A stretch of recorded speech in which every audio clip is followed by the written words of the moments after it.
And for those of you that also have a Ring system, I had quite a few hardwired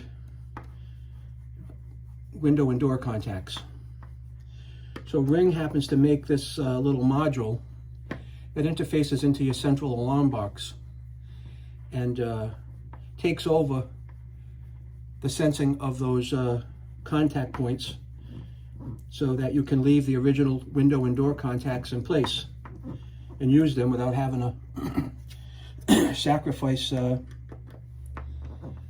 to replace everything with Ring components. So again, this system's about 2 years old, and I don't know why this particular transformer failed, but hey, it did.